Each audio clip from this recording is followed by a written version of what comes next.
Hi, I'm Mara Webster with In Creative Company, and thank you so much for tuning into one of our talks today. We are a year-round talk series bringing you the best creative voices across film, television, and theater. And I'm really delighted today to be joined by the fantastic Darby Kemp, who is currently starring in The Christmas Chronicles 2. And I wanted to start by asking about rewatching the first film, because when you took on this role, I know that obviously you spent several months playing Kate previously, but that you did a little bit of a rewatch just to dive back into it. Were there any specific details that you were looking at, or what was useful in terms of revisiting the first film for you? It was definitely, like, crazy to think that I would be, like, being Kate again, because it was, like, 2018 doing like, when I was doing the first one, and then it was, like, 20 was it 2019? Yeah, when we did the second one, so they were kinda close, but far at the same time, but, Mhm. when I rewatched the movie, it was kinda crazy to look back on how young I was, but it was really fun, like, it's almost like I'm a different version of Kate in some ways because like, we're very similar and, like, um I don't really know, like, there wasn't any really specific things to remember, but being Kate again, she's very different in the second one and than in the first one, she's like a teenager and kinda, like, mean and selfish in some ways, but, so it was kinda like a different version in Kate in the second one, so there weren't really any specific things to, like, remember. Mhm. Did you think about the time between the two movies and kind of like who she would have become between that time, and like what would have happened to her life experience wise, or did you find it more useful just to dive straight into like who she is at this point for the second movie? I did think about, like, how she had changed and, Mhm. like, losing her dad, but it was like I think it was 2 years later, so, like, not, like, much really has probably happened, but, like, it was kinda just, like, starting off at a new point, like, 'cause, like, she's kinda like a whole whole 'nother person, like, she's now a teenager, and she's, like, very, very different than the ten-year-old she was in the first one, so, like, it was kinda like starting at a new point. Yeah. And obviously with you talking about the fact that she's a teenager, and she's also kind of at that age where she wants everybody to see her as more of an adult and to be taken more seriously, and to be able to make her own choices in a lot of ways. But obviously that's kind of like not what the grown-ups are doing, and how they're treating her. Kind of how did you want to kind of capture that through her as a character, and really think about how that would make her feel emotionally? I can kind of relate to her in a sense Mhm. because like, they're the same age, obviously, and, like, I feel like I wanna be taken seriously, and also, like, it's such a weird, awkward age and phase that 13 is, like, it's really crazy, but, she she definitely, like, wanted to be taken more seriously, and she wanted to, like, have, like, a more important role in her family because she probably feels like she's probably now like, "Oh, I'm 13, like, I can do this and I can do that," but, like, she's still a kid, like, and I think she just needs to, like, realize that she's still young, but, um, like, it's kinda like her and Teddy switched, like, Teddy was around her age in the first one, and now she's the mean, selfish teenager, you know? Mhm. Did you think about some of the ways that Teddy behaved prior to when he was her age, and when you were thinking about what some of her behavior would be? Definitely, yeah, because being like an older sibling, you're like a role model, and like Kate definitely looked up to him. And now that she's around the age he was, that she definitely probably like took some things that he did and is now doing them. And I know I do that with my older sister. We're 2 years apart, and so I'm the same way. Like I like they're having an older sibling is an important job. Like you're a role model to another human being that's younger than you. Yeah. And then when you got the script for the movie, obviously, you have the process of learning all of the lines, but what's some of the other work and preparation that you like to do before you arrive on set, as you're kind of figuring out who this character is and how you want to play them? Um, I definitely like the night before or like a few nights before like the first day or like this certain scene that might be important. I like to think about like how like she would feel and like you're kind of like a different person, for like a day or for like a few months filming the show. And so it's like I would probably react this way, but I know that Kate wouldn't react that way. Like, and it's like you have to think about like you're in Kate's shoes and what would she do and how would she Mhm. feel and kind of think about like her feelings. Yeah. I wanted to ask you about working with Jazier Bruno, who plays Jack, who is kind of like your potential soon to be stepbrother in the film, because the relationship between the two of them develops so much. You know, at the beginning, she just sees him as a nuisance. She doesn't want him around. You know, she definitely doesn't want to end up being step siblings with him. And then by the end, you know, they have a different relationship. They're friends. They feel like family to each other. So do you find yourself kind of like constantly thinking when you're filming a scene, especially because you're always filming out of order, you know, what's our relationship like in the moment before? What's our relationship going to be like after? So that you could figure out the different moments of like how close or how much animosity there's going to be depending on where you were in the film. Yeah, definitely like thinking about like that since we film out of order, so it can be confusing sometimes about like how does Kate feel about Jack at this scene or at that scene and Mhm. like in this moment. And I think it's amazing how like their relationship grows over the like course of the movie. And I think that Kate's just not really used to being the older sibling, you know. She's kind of like it's kind of like weird for her like having a younger sibling, you know, like out of nowhere, you know. And and I definitely think that like she like started to like him more obviously throughout the movie, and like kind of feels like he's a younger brother now, but like not totally because he just popped up out of nowhere basically. And I definitely think in some ways she is annoyed and doesn't want to have a younger sibling, but I also think that she loves him too, and is like, you know, I think she's probably happy like, oh, I get to have a younger sibling now, you know. Yeah. You know, and you were getting to work with Kimberly Williams Paisley, who plays your mom in the film as well. Did the two of you have a lot of conversations about what you thought like the mother daughter dynamic would be specifically between the two of them? You know, especially kind of going back to what you were saying before about, you know, Kate being the age that she is, and kind of like what she wants from her mom being very different.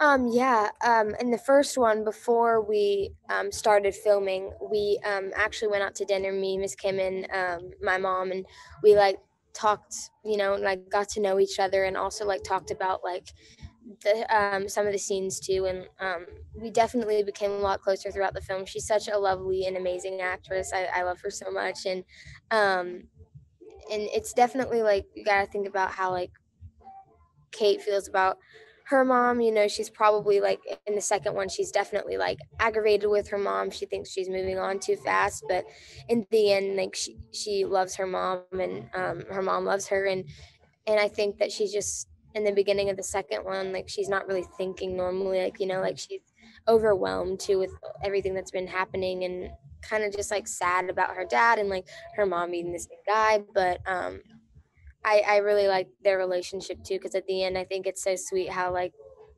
she's like I missed you so much, and then like she sings and then they sing a Christmas tree, and it's just really heartwarming. Yeah. And, you know, and you were mentioning obviously, you know, Kate's loss of her dad, and that being something that she's really dealing with. And there's that really beautiful scene in the airport where she, you know, meets what is at first a stranger, and she's telling him about that. And it's kind of like the first time we've really seen her open up, and it gets very emotional for her. Was there kind of like a difference in how you prepare for a scene like that? Because also I heard that one of the things that you did was to kind of like have a staring contest with each other just to like make your eyes really dry physically as well. So what were some of the other things that you did right before you went into filming a scene like that? I definitely like the staring contest too. Me and Mhm. Sunny would like stare contest, and then I would like my eyes would water. But then Mr. Chris, the director, would be like, "No, Sunny, you can't be crying. You don't even know her." So it was funny because like he started to cry, and then it's like he can't be crying.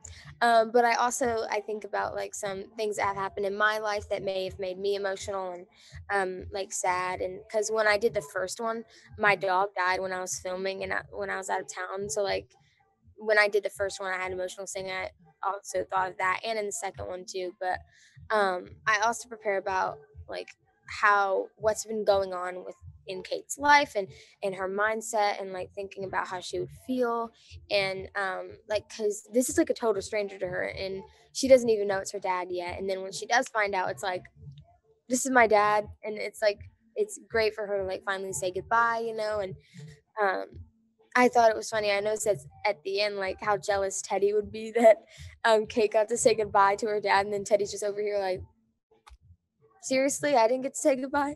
But anyways, I thought that was funny. But yeah, it can be hard to prepare emotionally for those kind of scenes, and sometimes the makeup, the wonderful makeup ladies. They have it's like this, I don't, it's like this thing, and there's like menthol in it, and then they'll like blow, and it like gets your eyes all like dry and like minty and make them water. It's hard to explain. But I also use that to help me make cry, to help make me cry. That sounds incredibly useful. And then you were just mentioning the director, Chris Columbus. What was it like kind of developing your rapport with him on this film? Obviously, you know, now he kind of like knows how you like to work and you know how he works. So kind of how did the two of you kind of communicate differently, just kind of like knowing each other's rhythms? Um, and so in the first one, I was kind of like, I just did like more like serious films that, Mhm. not serious, I feel like that it was less like big, acting, and it was more like Big Little Lies was very like dark and stuff. And so then coming to this, I was kind of more of like subtle and more like less like big reactions and things like that. And so he's like a director. He did like Home Alone and Percy Jackson, where it's like big, and so I would have a hard time like playing it like more, I don't know the right word, but and so then like before each take he'd be like, big eyes, you're really excited, and he would like hype me up basically, I don't know. And then to make me more, to have more energy in the scene. And so definitely I did work on that, like from in the time that I wasn't doing either of them. So when I did the second one, I definitely feel like I was better at that, and we learned how like each other would like do the scene and rehearse. And he's just a wonderful director, and I really love working with him. Yeah. I also thought it was interesting that you've talked about how, you know, working on these films, you started to feel comfortable when you're filming a scene, sometimes asking for another take or to try something a little bit differently. Do you remember any specific scenes where you were just like, I feel like I want to try something different? I have another idea for this? Um, I'm trying to think of a scene. Um, this one's like, it's kind of like subtle, but I remember in the first one, like I would be kind of like nervous to ask like to do it again, or like to give an idea, because like I don't know, I was like 10, and I didn't like, and I was like kind of like newer in the acting world, so I didn't really give as much suggestions as I could have. But I remember in the scene in the closet when when me and Teddy were eating the junk food, I was like, and we were sleeping, and I was like, what if I put my foot in a popcorn bowl? And so they kept it in, which was cool. So I had like my foot in the popcorn bowl to make it look more like messy. And but I definitely, by the second one, got more comfortable adding my suggestions and improv, um and like asking to do it again if I didn't feel like I did good or anything like that. So and like I'd like any tips for anyone, like you don't have to be like scared to make suggestions. Like it's okay, like they don't mind, and it's like good to give them suggestions, because or like point out something that they may not have realized. Yeah. You know, and obviously one of the challenges with films like this is that you know, particularly when you look at the scenes with the elves in them, you know, they're obviously not physically there. They haven't been created in visual effects yet. And, you know, when there's one, I know that a lot of times they'll put like a ping pong ball on a stick for you to look at. But I wanted to ask about how you worked to shoot the scenes where, you know, particularly like the battle scenes against Belsnickel, where there's a lot of them and they're all moving in different places. So how did kind of like Chris Columbus work with you to help you kind of know exactly where you needed to look and exactly what was going to be happening in each space within the scenes? Yeah, it was definitely hard to like film with the elves. Like, and it was kind of, it's like crazy to see at the end. You're like, oh, I didn't even realize that there would be an elf there, and um, like there would be like also cardboard cutouts of what the elf looked like, different places, and the ping pong ball and a stick, and he would like also like add like, he's like, and look right there, and look right there, like for random spots for like an elf. And it's definitely hard and like weird to look back, because it's like, oh, I could have done that differently, knowing that there was more or knowing that there was less, like but it's kind of like hard to tell too, like because when they're filming it, they don't know exactly where they want the elf to be, or like they might change things when they're editing. So it's pretty hard, but it's also fun to like learn how they do it, you know. Yeah, and you've had such a great opportunity to start doing a lot of work with the stunt team as well. There's a lot of action sequences, and particularly in this second film as well, there's a lot more of those scenes. Do you feel like you've started to become more comfortable with doing that type of work, and what do you really enjoy about those types of scenes? Yeah, I love doing stunts personally. I think it's super fun, and the first one, I feel like I had more stunts myself because like I had to fall out of the sleigh, and then like in the bag of presents I was like floating, which it was super fun, and I got to learn how to do like flips on a wire, and the rehearsals was it was super fun because it's just like cool to be like flying, and and it's just really neat to learn how they do it, and you'll have a stunt double because I can't do all of the stunts. So I had on the first one I had two stunt doubles, Amanda and Alora. But then in the second one I just had Alora. But it's really crazy because they're like women that are way older than me, but they're like my height. Or so it's like really crazy. But I'm like pretty short though for like my age. But it's like cool to see them like in the same outfit as you and them looking just like you with like the wig and everything, and it's really crazy and cool to watch them do it too, like and I really enjoy doing stunts because it's just fun, like Yeah. spice things up. Yeah. And also getting the opportunity to work with Goldie Hawn and Kurt Russell on these movies as well, and they're such phenomenal actors who have such incredible experience in the industry. What do you feel like you've learned from getting to share scenes with them and act alongside them, just kind of really watching and observing and seeing how they approach their work as actors? Working with Mr. Kurt and Miss Goldie, they're amazing people and I love them, and I have learned a lot from them as humans and actors, and they they like basically taught me that like Mr. Crow, like it's okay to like improvise and add your own ideas and like point out things like we were talking about earlier. And before scenes, he would go over lines with me and like help me rehearse, which I thought was great because it's hard if like you're doing it by yourself. Like you don't know how the other person's gonna do their part, so you need to like react as well. And so um they're just wonderful people. Like everywhere they would go, the room would just light up, and working with like them working together was just something, it was just amazing to see because they love each other so much, and you can just like tell like the way that they look at each other, and they're just always happy. And I really do love working with them, and they are phenomenal actors as well. Mhm. And what's been your favorite thing about playing Kate through these movies? That's a hard one. I've loved every bit of it, and I just love, like I establishing like this character, and um being like being Kate in like different like these two different movies, it's um like my favorite thing is like we're very similar, and we're like very similar. It's crazy. And I just it's really cool to like be like kind of a different person because we're similar in some ways but different in some ways, so it's like cool when you're like I'm going to be a different person for a day. And like I don't know, I can't really point out specific things. Like I just love every bit of it. Yeah. And you've also been acting for 8 years, and you've got incredible experience yourself as well within the industry. And obviously that involves a huge amount of auditioning, and particularly self-taping these days, which has become really the norm for the only way that you can audition at the moment. Yeah. How do you like to go about preparing for auditions, because you have to do that so frequently as an actor? um yeah, self tapes have become more like Mhm. everyone's doing them now, but I always have done self tapes because I'm in North Carolina, Mhm. and so not a lot of auditions are in person in North Carolina because sometimes like for callbacks they'll fly me out to LA, but not really just for auditions. But preparing for an audition, it can be tough sometimes because you usually don't get the whole script, so you don't really know the character that well.